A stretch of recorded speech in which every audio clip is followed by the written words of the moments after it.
5 seconds.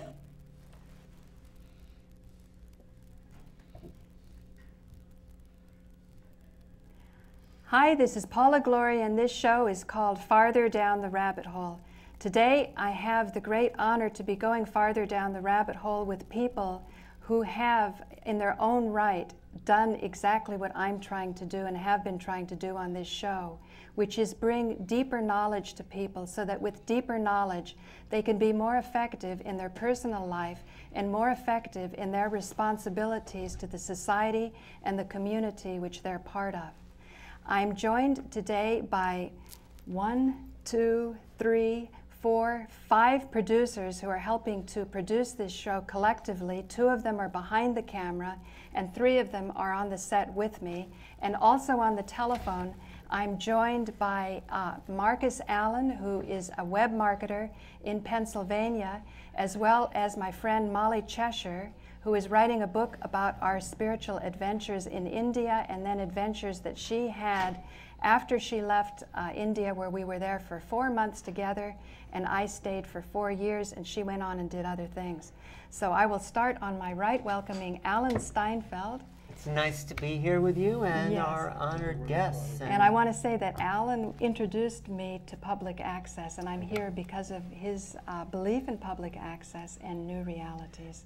And in Paula's ability to communicate what she feels is the truth. So I recognize that in you and your ability to express it. So thank you, I'm Alan. glad you've revolutionized public access. Everyone's here Let me introduce at a them all. whole new level because of some of the innovations that you've brought. Thanks, thanks. And to my immediate left is Josh Walensky. And Josh Walensky has the Josh Walensky Show, and he has mentored me greatly about the history of New York City and how New Yorkers have been working together. The stories that he told of LaGuardia really touched me and inspired me to do more. Well, I want to thank you, Paula, and your contributions to worldwide access to public access. Thank you. And to Josh's left is Harold Channer, who's had conversations with Harold on for about, what, how many years? Well, it's actually Conversations with Channer. Conversations with But Channer. I think it must have been got started about 1970, so it's about 37 years. Yeah, so Harold Channer has the longest standing public access television show in the entire world. And whenever Harold encourages me and tells me, don't give up, keep going, I really respect those comments because I know it's coming from someone who's done just that. So thank you for joining me on this show. My pleasure, great pleasure, yeah. Then on the telephone we have Marcus Allen from Pennsylvania. Welcome, Marcus. It's a pleasure to be here, Paula. Can you say just a bit about what you do? Sure.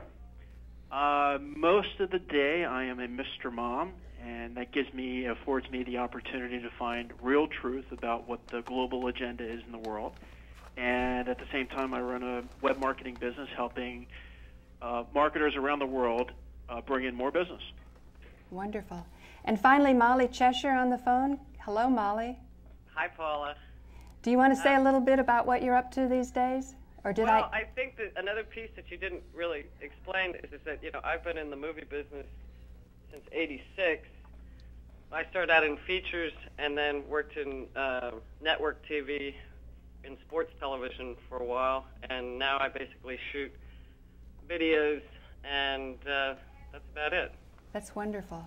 So before we launch into it, I also want to say that Gloria Messer is helping to produce this and direct this in the control room. Do you want to say hello, Gloria? Or? Hello, everyone. Hi. And Gloria's had a public access television show for many years, and she is probably an exemplary model of helping others to produce their shows and get the word out. Right. And we have Joe Friendly here behind the camera, but he doesn't have access to a computer at the time. So Joe Friendly's show is Truth for a Change, and he's handling the camera. Thank you, everybody. So what I want to go into right now is the whole concept of the responsibility of media to bring to the people the ability to lead a more meaningful and productive life as a result of more accurate information. And these different producers that I'm honored to have around me and the people on the telephone all represent very different ways of looking at the world, but it's our difference that makes our life so much richer. And in particular, there's a major division between the spiritual and the scientific or the practical. And I feel that ultimately they will come together. And so what I'm hoping is to propose a big challenge. We're going to be looking at a 7-minute roll-in of the most controversial material regarding what happened in 9/11. So I think without further ado, we will take that roll-in. And Molly and Marcus, you can watch this remotely because I picked it up over the internet. So can we put that roll-in now, and then we'll comment on it. So while we're waiting to queue up, I'll say that, oh here, I can't see it on the monitor, there we go. It's an analysis of arguably the most well-known footage of 9/11. It's played in the cinema halls and in countless TV features. We are all familiar with these images of the busy New York Fire Department team checking for a gas leak in the middle of a fully closed-off New York intersection. And by the way, this has no dramatic sounds because they feel that they want to get rid of the emotion. They were purportedly shot by these award-winning film students, the Naudet brothers. A Paramount feature film was produced out of the fortunate, quote, images they shot. They caught both the Twin Tower strikes on film. Let's see what they filmed by, quote, pure chance on that morning. Can't see no gas down there. And we have the fireman all of a sudden, for no apparent reason, but what? I smell a rat. He's looking up. And then the cameraman pans all the way around for no apparent reason to look at the World Trade Center, and we see something going into it. Well, can I say look, that? No, let's look. Do the wingtips explode? Look very carefully. North side explosion. East side. Alan, you gotta look. I'm looking. East side explosion. Top floor explosion. West side explosion. Now they've frozen it. And south side explosion. Approximately 20 stories lower than the airplane. Top floor smoke. Now all these little arrows show the different explosions that happened. One heck of a fuel tank. A very good shape impacts, a very odd shape impacts the tower. It seems to be transparent, looks 767. Frequently asked question, if it wasn't an airplane, just what caused that airplane-shaped hole? 160 feet.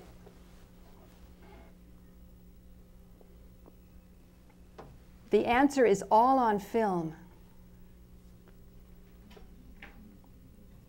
Primary explosion burns out. The arrow showing the primary explosion. Secondary linear explosion. Now watch that, the secondary explosion. 6 seconds after impact. Let's loop it a few times. Okay, watch. They're going to loop it a few times so we watch the secondary explosion. Pre-placed charges. That's what they're proposing. No wings, no plane.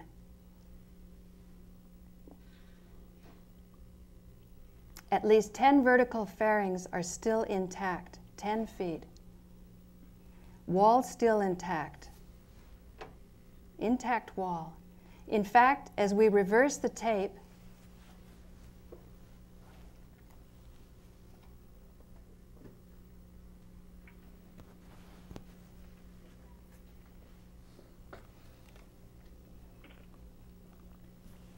we may see that 30% of the tower wall is still intact. Joe, yeah, this is really, yeah, good, he got his glasses. No airplanes here.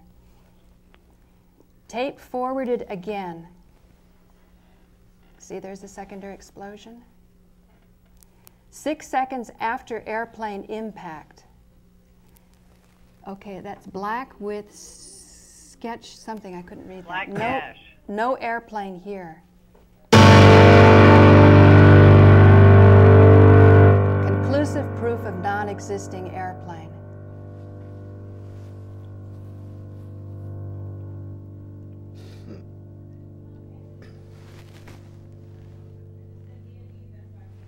The gash made by cutter charges and missile was 30 feet short of a Boeing 767 wingspan, which is 160. That's why some photoshopping was done to fix the problem, the red arrow on the right. Can we verify that this black tip has been painted in? Yes, we can. Secondary explosions cut through. I couldn't read that very well.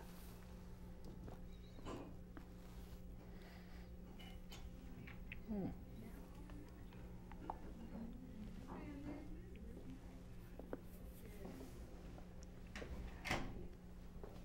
11 seconds after plane impact, still no black gash. Okay, watch that arrow. Missing gash tip gets painted in now. This is going to be a frame-by-frame thing. Loop in grayscale. Now we're going to look at it in grayscale. You see how it's painted in the gash? No, I don't Frame see by how it's frame, painted the in. black gash is penciled in. Why are you saying it's penciled? Why See, can't it be watch it. emerging out of the building? So, to recap, at real speed, pay attention. First explosion, missile, question mark.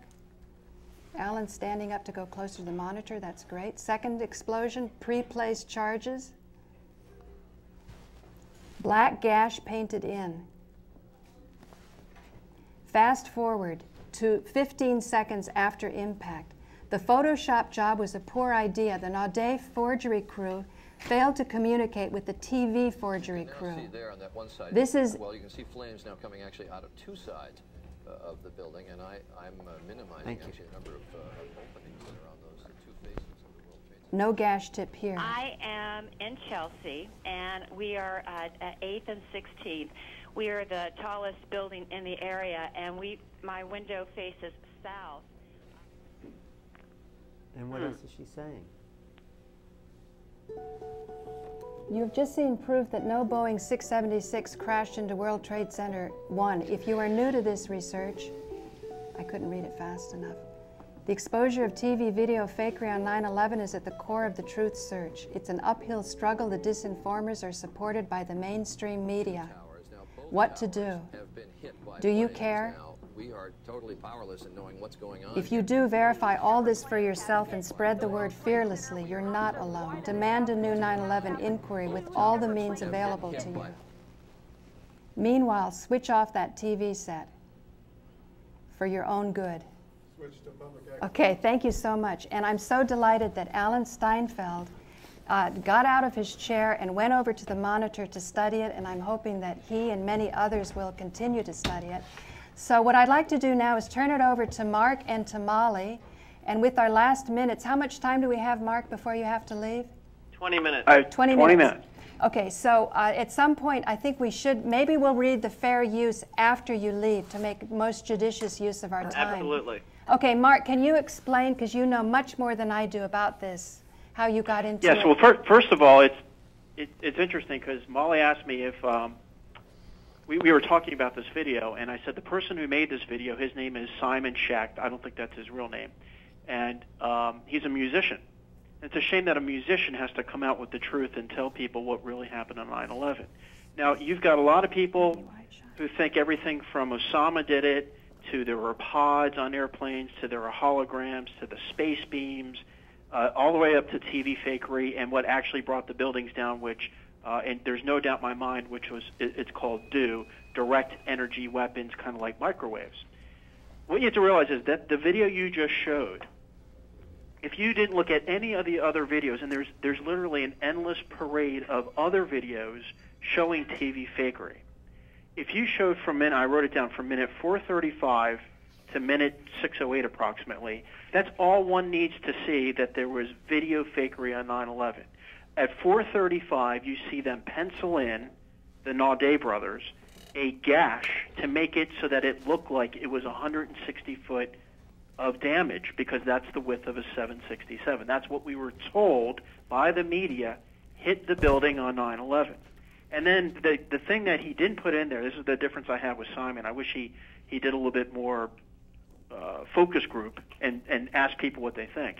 is that at 11 minutes after, you see that on ABC News, I think it was, 11 minutes after the strike, there's no gash there. How anyone can refute that was faked is just beyond me. And there are people out there who try to refute it. Well, Now, I would like to just a see. second, No, just a I would second. like to see those two images side by side, the ABC and the. Okay, let's assume we will be doing more research. But now, Molly, you saw this for the first time. Now, what's your comment? Well, I wasn't sure that it was faked until I saw the other angle, and when you can see that it goes up entirely to the side wall of the tower, and then the other angle, it is nowhere near it. Okay. You're talking about at the 11-minute mark, right? Okay. Now let's shift completely other gears here. Now I want to go into creating new realities and what it means to be prepared to see new things. I don't want to have a discussion about whether this is true or whether it isn't. I think I've already put enough out to know that this is worth researching. Would you agree this is worth researching? I want to answer what I saw here. I was not convinced that it was fakery. When those people you said looked up for no reason, they looked up because they heard the sound of an airplane. I know people who were standing on the streets in Soho that said that plane's flying awfully low. So I'm just going, I wasn't there. I didn't see it. I'm going by what other people said they heard. Okay, fine. That's why those guys looked up. Fine. Now, what I want to avoid is an emotional meltdown here, because obviously there's a lot of reason to be emotional. No, I'm not and this is why I also wanted to have access to Gloria in the control room and also to Joe, because I think at times like this is precisely when we need to stay together and we need to stay connected, because we have all been working very hard to create a better world, each of us thinking that our individual method is the best. I would like to be convinced it was energy weapons. I have not seen any evidence that it's in energy weapons. Okay, Marcus? Yes. Do you have any comment? Because you're getting a feeling of the public access producers here in New York. No, I would like to be convinced. I agree with you. I agree that talking about whether it was fakery or not, whether there was direct energy weapons or not, is probably not best for this particular show. Yeah, right. I agree with that. Okay. I think the people, it would be interesting to talk to like Joe Friendly, who I spoke to before the show. When I asked him, I said, are you a no-planer? And he said, no. I said, but are you willing to accept the fact if there was proof? Joe. Would you be willing to do that? No, and that's really, I think, with a show, I mean, it's your show, obviously, but I think it'd be good to talk about people like Joe Friendly who would be willing to accept the fact that that is possible. So I'm wondering, did this video at least open the possibility that there might have been fake video on 9/11? Here I am, Joe Friendly. Yeah, he's now on the set. Amen, brother. No, I thought that the video did a good job of presenting the position that the cookie cutter was late in showing up. And I have been concerned with the cookie cutter issue that I did ask on the telephone when he needed a favor from me, Bob Bowman. I said, Bob, you're a pro when it comes to aeronautic design. Can a airplane wing made of aluminum actually slice through supporting steel beams? And he said, I don't want to talk about it. But I am sympathetic to the argument I saw Morgan Reynolds present, where he takes a sledgehammer and an aluminum can, and he said, which one's going to yield, folks? And wouldn't the airplane of aluminum go up against a building sort of like a mosquito against a windshield? Right. So I'm troubled by that. But let me offer... Can I chime in on Dr. Bob Bowman? Go for There's it. a website that I encourage everyone to visit. I've been banned, literally, from every single message board I've ever visited after Time because I've asked hard questions like this. The only message board I've yet to be banned from, which says a lot, is 911movement.org. It is the largest collection of 9/11, I hate to use the word researchers because that just means to search again. That means the searching's been done for us. I'd rather use the word investigators. It's the largest pool of real 9/11 investigators in one area, everywhere from Nico Haupt to Web Ferry, which is Rosalie, I forget her last name. Grable. To all of them. They all congregate at this one site. And what's interesting about Dr. Bob Bowman, I hope no one's friendly with him, is he is a fake. and he was outed last week on this site. He said that he had, I think, 24 advisors on his panel for his website. And someone found out that those 24 advisors are dead. And when he was called out on it, he admitted that maybe he should have put an asterisk next to their name since they were dead. But even the people who were alive, the researchers or the investigators, contacted those alive board members, and they didn't know what they were talking about. They would never knew they were on the board of Dr. Bob Bowman. And that's the crux of 9/11. There's so many agents out there who are purposely distracting us from what really happened on 9/11 that it's very difficult to really know what happened on 9/11 if you believe the Dr. Bob Bowmans and the Alex Joneses, and I can go on and on. Well, that's the problem. Very interesting. I'm sorry to hear that about Bob Bowman. I didn't bear him any ill will at all. Well, we shouldn't bear anybody ill will. That's the spiritual message. But if he got caught of having a phony set of board of directors, it is kind of convenient to live life that way. They're all dead. Let me offer this nuance, if I may, that I actually am in possession of additional evidence in a way that in August of '01, in the middle of August, walking home from a WBAI demo, I noticed that there were men on a scaffold. We're on feedback, Gloria. I looked up and there was scaffolding on the face of the World Trade Center that we're talking about. And I took out the video camera and I did film it, and I've always agonized, was it quite in exactly the same place? Because that would have been about the time to start taping a few charges here and there. Because if you're after the cookie cutter look, that's one way to go about it.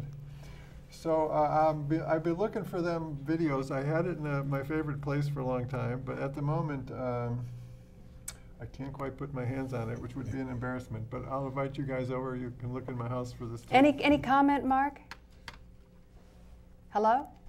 Can you hear me, Mark? Go to 911movement.org, and if you get those videos, you should, Simon Shack, the video that was just shot right now, you should contact him, private message him with those videos, and oh boy, that would be fantastic. But I think also at the same time, we have to be very careful about the word controlled demolition. Remember, there are many layers to truth when it comes to 9/11 truth. Again, I went through them real quick. Osama bin Laden, that there were stock trades with United Airlines and American Airlines just, selling short right before the event. Controlled demolition, pods, holograms, space beams, TV fakery. Many layers to this truth movement. And the controlled demolition is now the de jure choice of the distraction.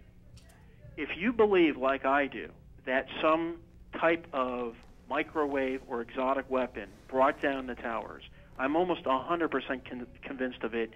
You want to look up Dr. Judy Wood. In fact, it's very ironic that the Virginia killings, remember the VA college killings, killed 33 people? Right. A lot of the students, I believe, I might be wrong, I'm pretty sure about this, were Dr. Judy Wood's students. One student is definitely dead at another school of hers because he had smoking gun evidence of what happened in 9/11. So the truth is very dangerous, too. With that said, controlled demolition is what the Alex Jones, Bob Bowman, all the other ones, I hate to use the word Webster Tarpley, we have some disagreements about that. They all use that, they throw this out, the controlled demolitions, and that's a very convenient excuse to hide the truth on who really did it. And real quick, getting back to TV fakery, why it's so important to talk about TV fakery, because it eliminates all of the things that have happened to us over the last 6 years if it is proven to be true. If it is proven to be true that no planes went into buildings, that means no passengers were in those planes, right? And that's a question I do have. Where are those passengers? That's a question I do have, and I don't know the answer to that. But with that said, that means we don't need the Patriot Act. We don't need the Patriot Act 2. We don't need to stand in lines at airports and get patted down like we're criminals. It reverses everything that has been put into action by the powers that be that we have right now. And that's why it'll never come out that it was TV fakery. Even if everyone knows it was TV fakery, it'll never be admitted. And I don't know what to do about that, quite frankly. But you're here on Manhattan Neighborhood Network in these beautiful studios with one of the producers of the longest standing public access show in the world. After you leave to pick up your child, we're going to be reading the Fair Use Law. We've worked against huge odds for a long time. We have Josh Walensky, his mother, he was a child when LaGuardia used to come over. God knows what they saw in those days, right? Do you want to say something, Josh? Well, to me, the bottom line is what you're saying about Judy Wirth is all true. But to me, what is the bottom line is that in media, in this media, public access, we try to bring the people to the media, not the media to the people. Also, we try to get the people involved in media. So the important thing is, the bottom line is that we all have very serious questions about what happened on 9/11. We know that the official version is total baloney, and that's the important fact. So that whether Bob Bowman or Miss Wirth or anyone else has a very compelling theory, it's not the most important thing. The most important thing is that we do not accept the official theory, and we want a reinvestigation of what actually happened. What do you think, Marcus? I'd like to respond to that. Yes. A lot of what, again, I keep bringing up Alex Jones because I believe he's one of the ringleaders in the disinformation 9/11 truth movement. No doubt about it. Yeah. One of the things that one of the phrases, they love these phrases to use, which is reinvestigate 9/11. So I have a question to propose to you. Who would you trust to reinvestigate what we already know? And no one has an answer for that. And the reason is because you can't. I don't even trust myself. I am very biased. I think I know what happened in 9/11. I don't think I would have the patience to talk to someone who was on my team to reinvestigate 9/11 and say it was controlled demolition. When you look at the facts, and Judy Wood presents nothing but facts, it shows there were no controlled demolition charges. That's as fake as the planes going into the buildings. But hang on, to make those secondary charges. What were those, Marcus? You mean in the video that you just showed? Yeah, to make the cookie cutter. Well, that's part of the Hollywood. I'm not saying that there weren't explosions to make it look like a plane went into the building. Okay, got it. I'm talking about what brought what's his name? Marcus, you start. I'm not in. I don't know what happened.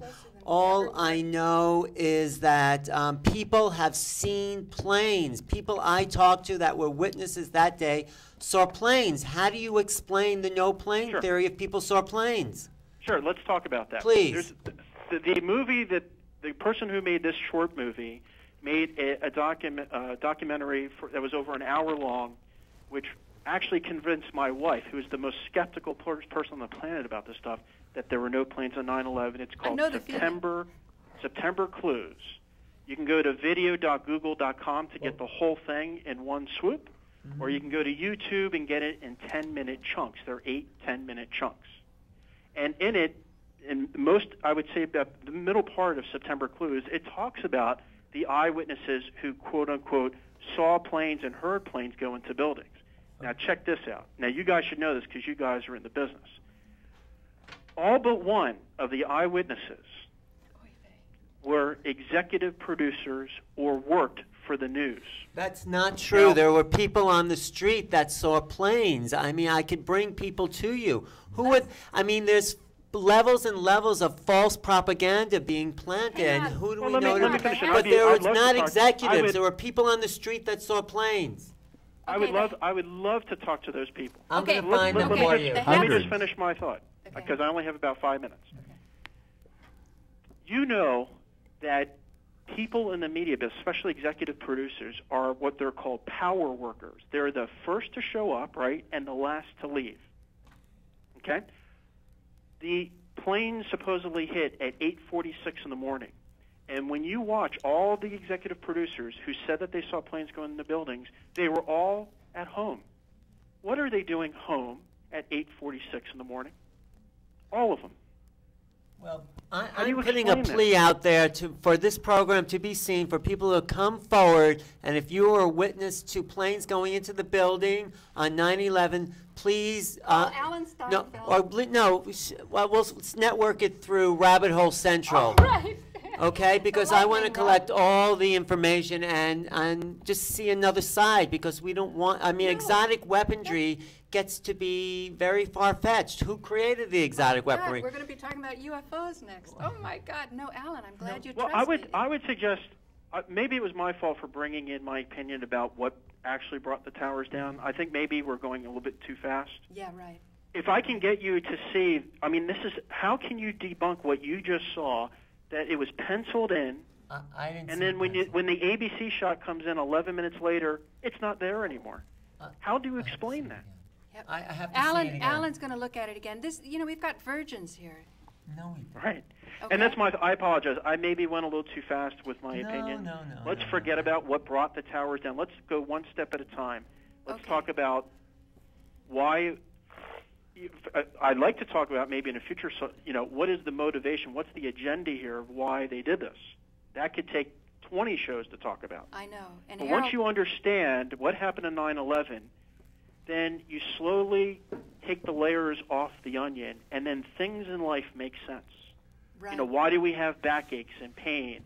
And why is it that doctors, the people who kill the most amount of people, it's not even the drugs that do it. I mean, it just goes on and on and on. When you understand what happened on 9/11, then everything else in life starts to make sense. And that's what I'm trying to do, is wake people up about I that. can say the same thing when you realize that UFOs are really here. Everything else in life makes sense as well. Well, this is why I wanted to, maybe after you go, we don't have enough time to go in it with you, Marcus, but I'd like you to hear from Harold Channer before you leave.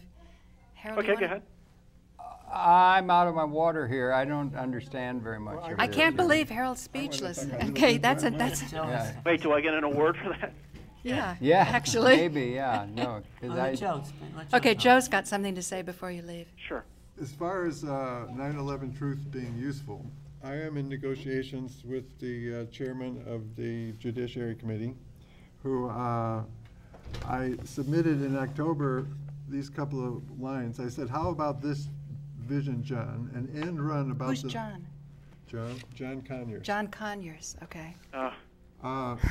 I say an end John run. Conyers has blocked all investigations into 9/11. I mean, I really hope it works out for you, but I would have my Like I doubts. say, you're dealing with virgins and innocents here. Well, Joe's not a virgin, please. He's not don't a virgin, talk for but him. okay. He's hardly a virgin. No, but it's a beautiful thing, Marcus, when you have faith in your leaders, and I don't want to take Well, that let away. Joe finish Okay, what go he on. was going to say. Sorry. Well, I just met with him a couple of days ago. But in October, I sent him this letter, and it said, how about this vision, John? A single courageous act by you in public. It would take less than 10 minutes and spark the end of the Bush administration. In front of the press, you raise overhead a single DVD, 9/11 Mysteries, and announce that all Americans should see the video.